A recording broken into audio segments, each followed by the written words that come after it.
Well, welcome back to another episode of the Grow Your Clinic podcast. My name is Jack O'Brien, your host. Thank you so much again for joining us for another episode. We really appreciate you trusting us with your time and your earbuds. And today we have another guest on the show for you. And this has been a long time coming, a real inspiration to me. And I'm so stoked to welcome Jason Smith to the podcast. How are you, Jason? Very good, Jack. Thanks for having me on. I hope I don't disappoint you if it's been long overdue. No, that'll be impossible, mate. For those who have been living under a rock for the past decade or so and aren't familiar with Jason, Jason's the founder and group director of the Back in Motion Health Group, physiotherapy clinics right across at least the southeastern corner of Australia and across the ditch and all sorts of places.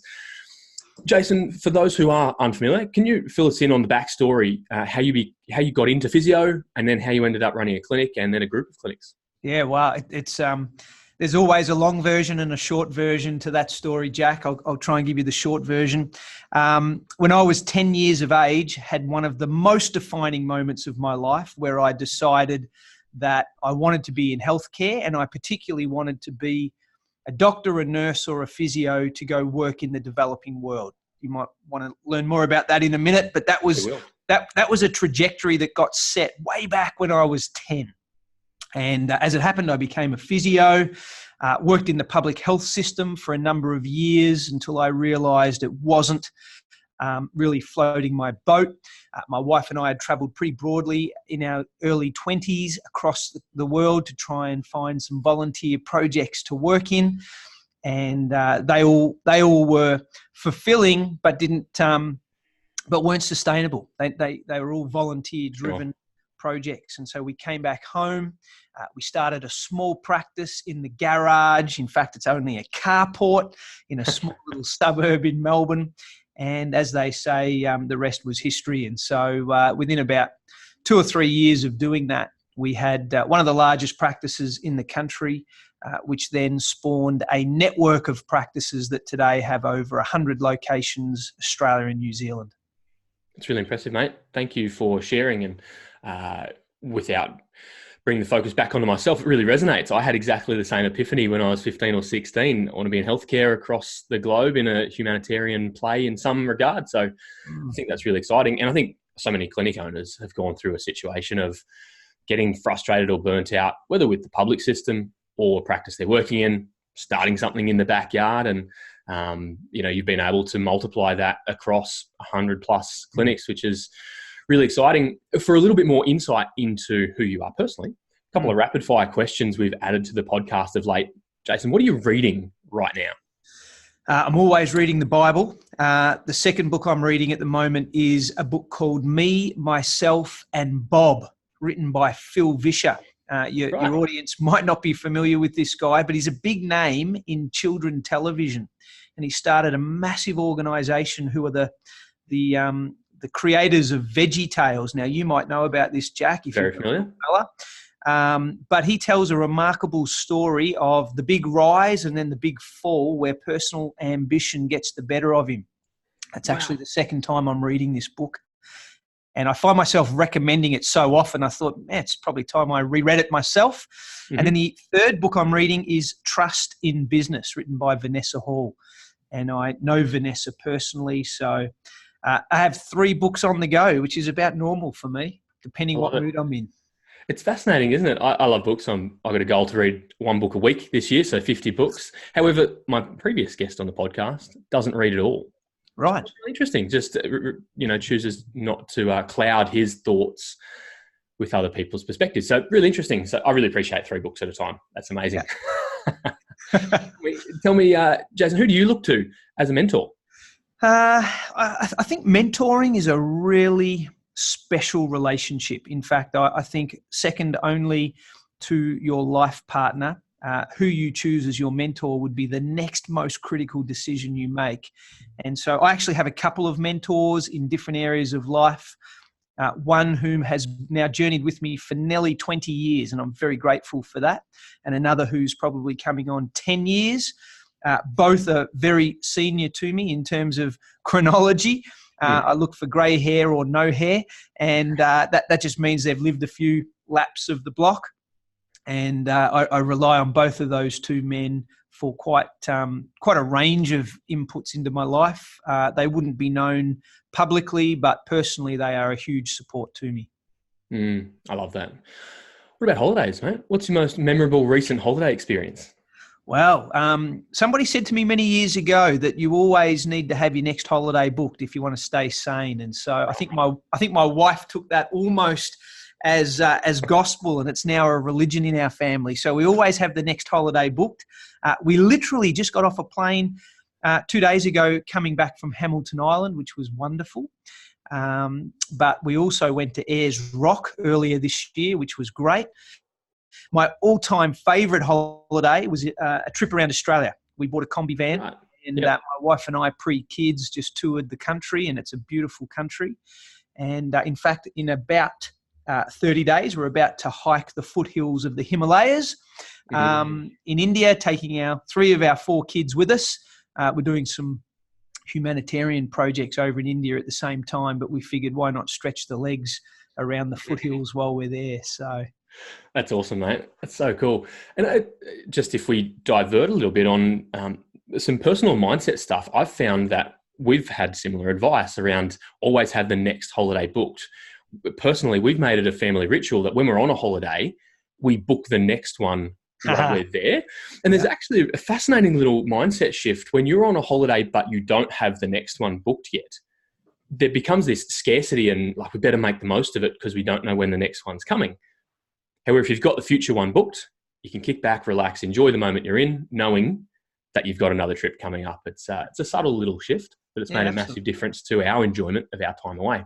Absolutely. That's awesome, mate. Thank you for sharing. Let's talk about Back in Motion, but specifically, I'm really interested in the leadership skills and your journey through that. So tell me, what have been some of the challenges as you've grown multi-practice, then multi-group, all these types of things? What's been some of the biggest challenges you've had to overcome? I think, like probably what is true for most people, the real challenge in leading or starting a business, in operating a business, is rarely the numbers. It's rarely the work ethic. It's always the personal journey. It's the intense change that is demanded of you, the person, as you journey through the next stages of the evolution of your business. It is about leadership. It is about people. It is about teams. It's about staying true to your values and your convictions in the face of what is lots of opportunity to do the wrong thing. You know, the temptation to cheat and steal and get one up on the next guy. I mean, that exists every day.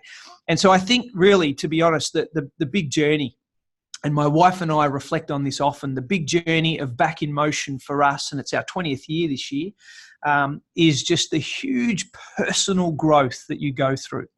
And it's got nothing to do with how many locations you have or how much money you make. And so for all your listeners out there, regardless how big or small their practice is, they need to embrace the personal journey. So for me, it's been one of leadership.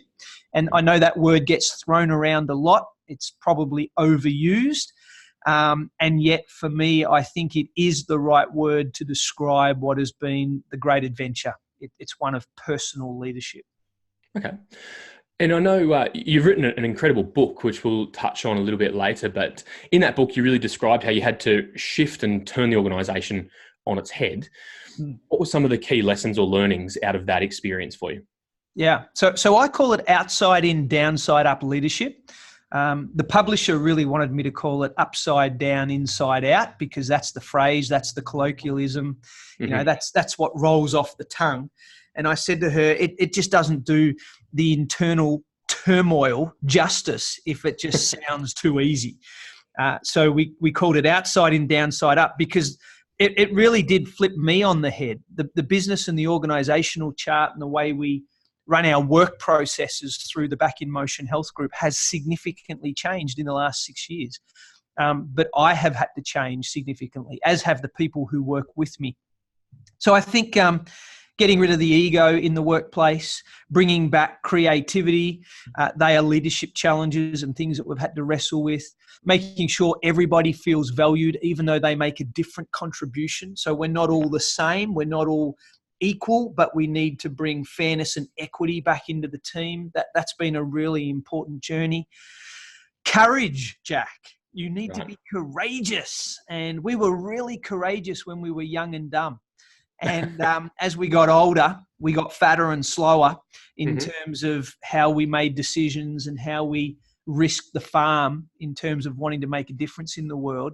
And part of outside in, downside up leadership was going back to our roots, our entrepreneurial spirit, and just putting, betting everything on the house again and saying we need to be courageous. We need to back ourselves.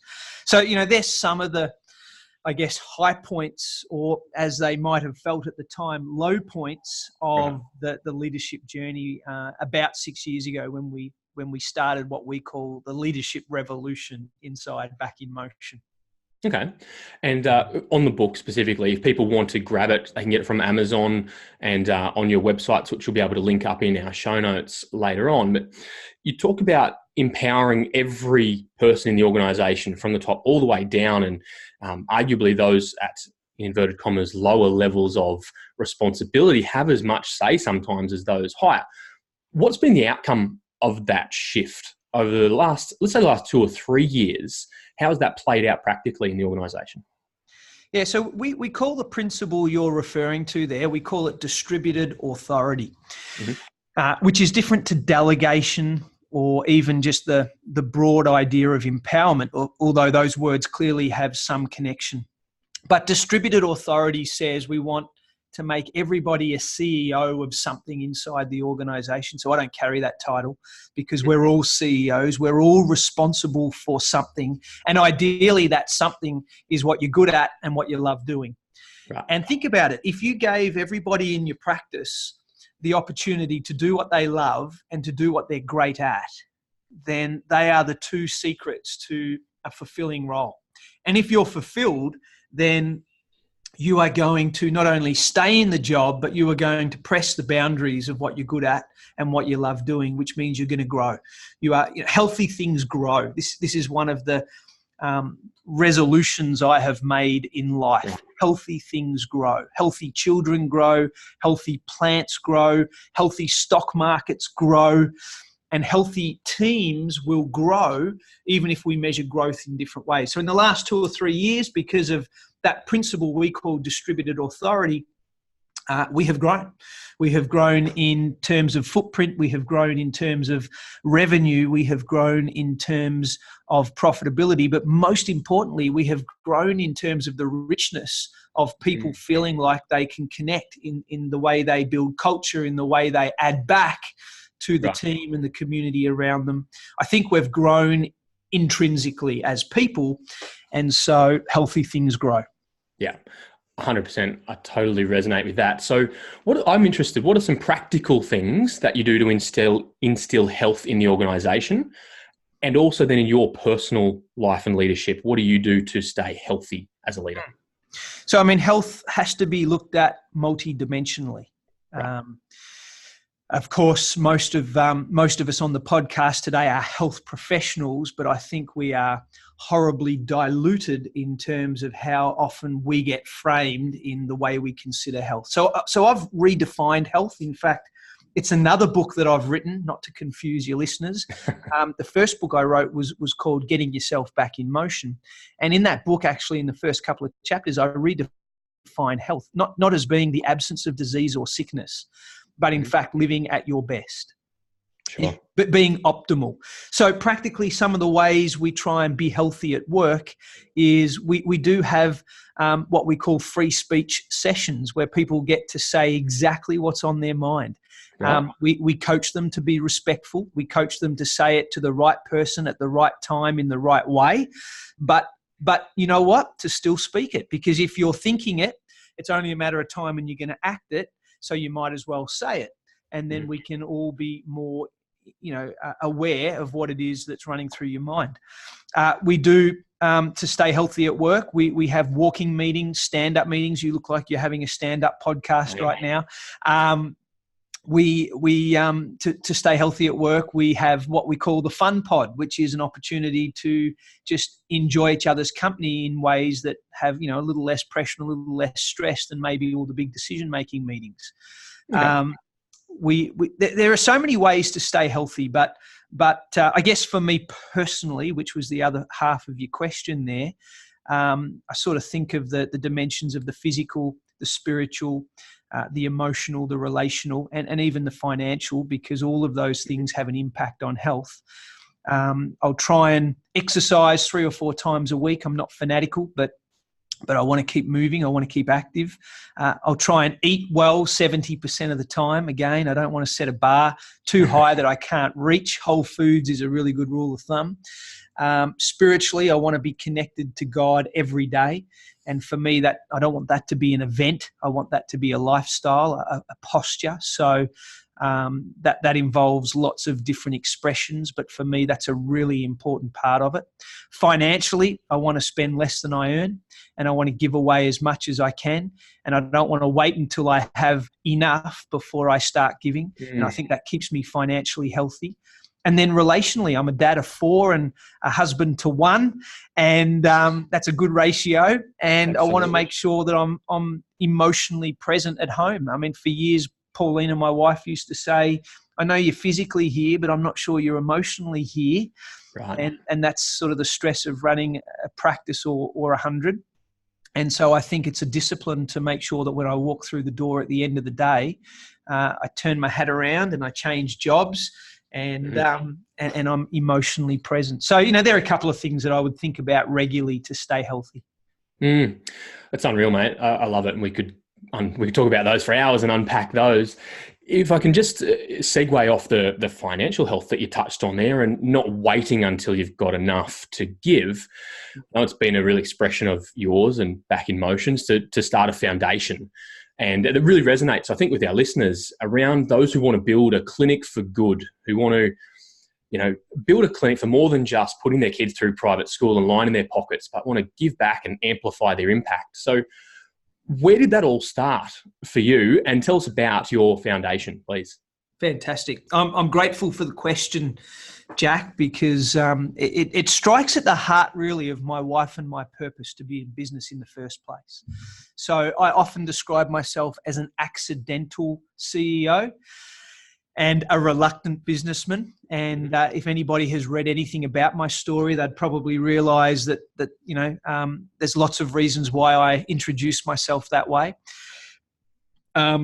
I have really very little interest in business. Now, obviously, I've needed to learn the art of business. Right.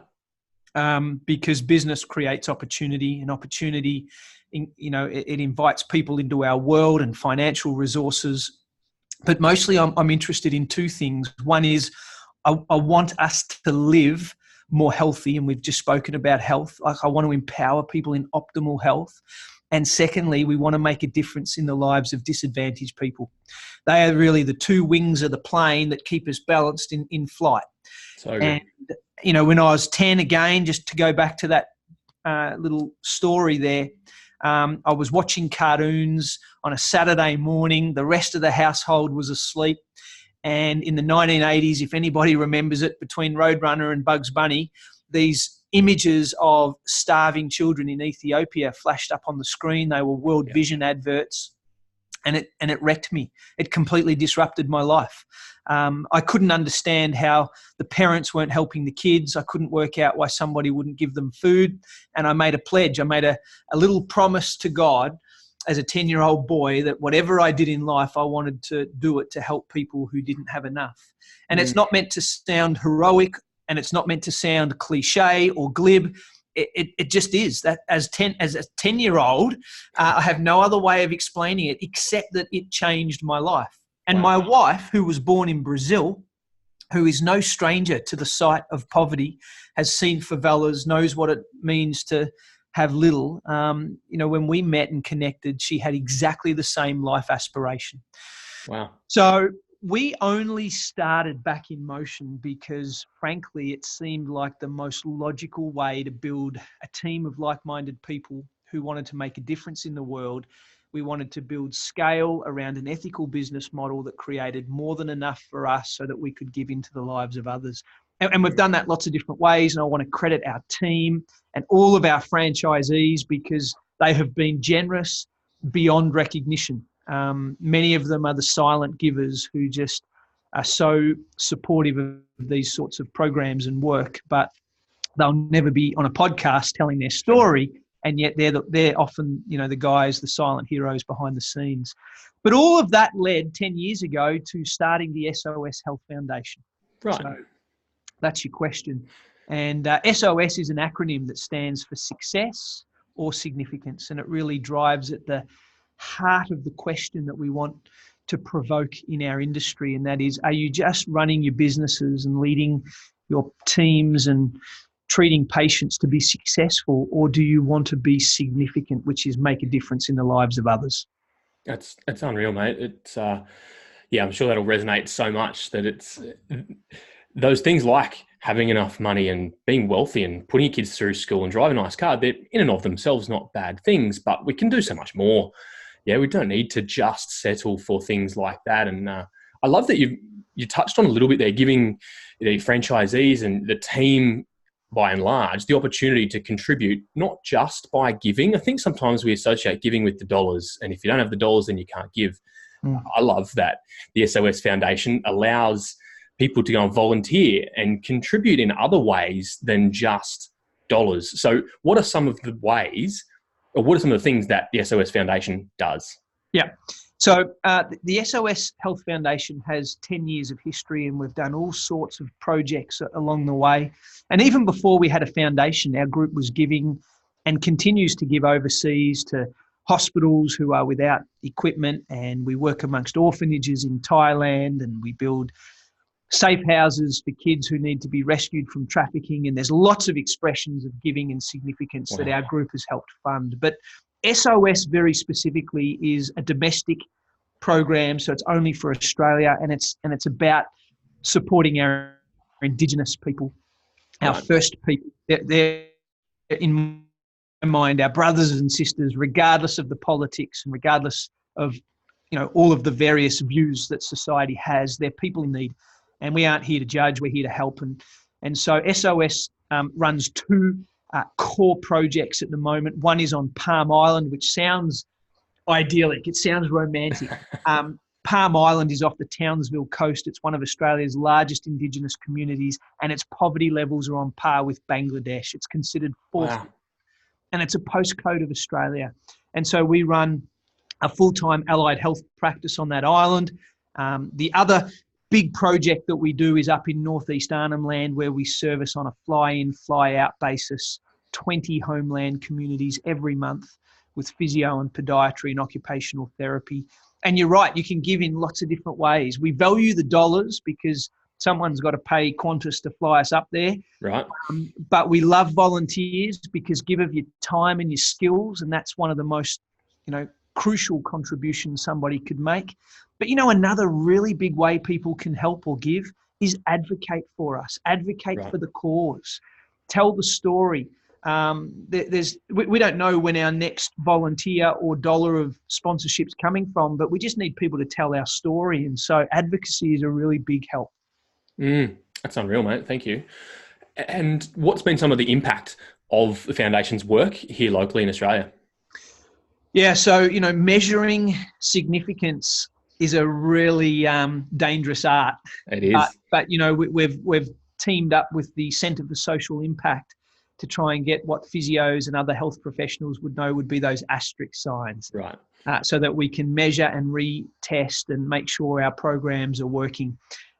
Just recently, we heard news that after 8 years of flying practitioners into northeast Arnhem Land, working amongst the first people there, after putting in funding, grant after grant to the government to try and show efficacy for the work that we're doing, that they have finally seen proof of concept in a lot of our programming. And so that's exciting news because it means we're starting to get cut through.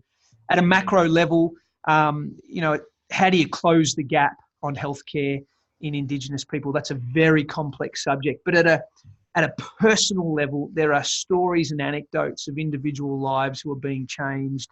We think knee pain and back pain and eating healthy and just moving well are obvious and intuitive to people. The truth is, Jack, some of these Indigenous families are hearing about this for the first time. Wow. and they're lifestyle diseases in these communities. It's all about actually preventable disease, diabetes and chronic pain, and a lot of these things that we manage, they're all preventable. And so helping them just make better decisions every day are some of the impacts that we're looking to measure. It's fantastic, mate. And I love that it's not just a token generosity or we're going to do something because we think it's right to do, but there's efficacy behind it and research. That's fantastic. And of course, we do things to make an impact for the people we help. I'm fascinated that as we do good as an organization, so it does good for us also. What's been the impact of the foundation on your Back in Motion team themselves, those who are giving, going? What's been that impact? Yeah, it's profound, I think, because it shapes the culture of who we are.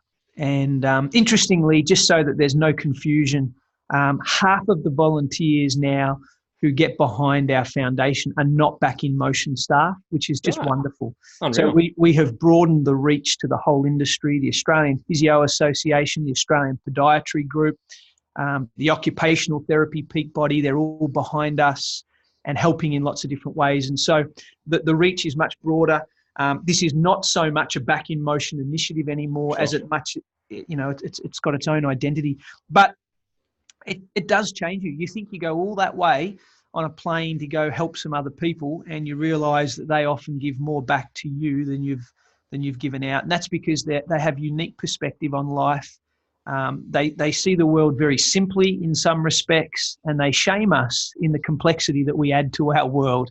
Right. But one of the big attractions when we started the foundation was to expose middle-class suburban health practitioners to the plight of the poor, but also to let them experience for themselves that contradiction in life. And so that they would be internally provoked to live their life differently. And we've got lots of stories of well-to-do, in this lucky country, health practitioners who come home and they do really think and talk differently. And they're committed now to helping in ways far beyond our foundation might be able to support, which is wonderful. That's so good. If I can press a little bit deeper on this issue, though, I'm really personally challenged. I've been on a number of these called a mission trip or insight trip, opportunity to give, and that profoundly changed my life.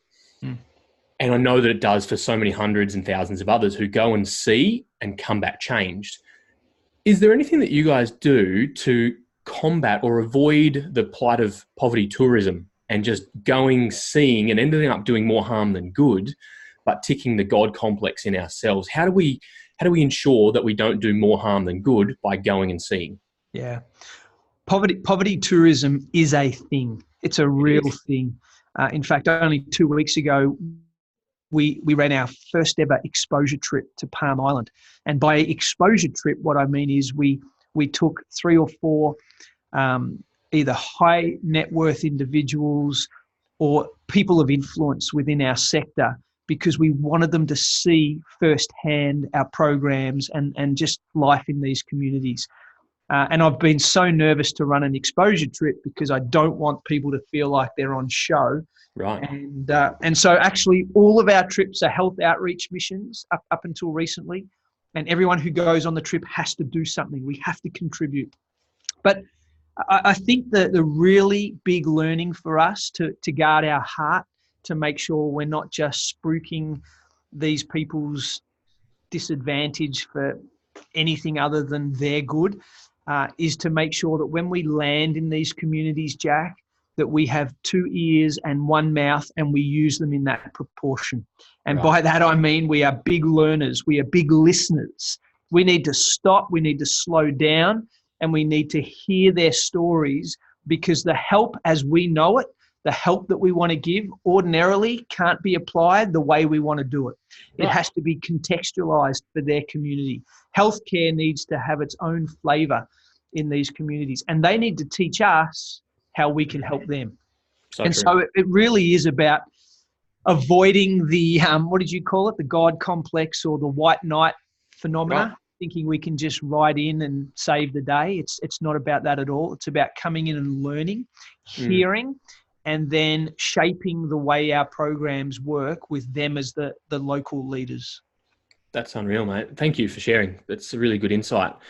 And as we are mindful of your time, but as we land this plane, what's been the big difference in leadership from leading a for-profit franchise to leading a, dare I say, a smaller scale, not-for-profit? What's the difference in leadership? There's a lot of distinctives that separate those two organisational models, and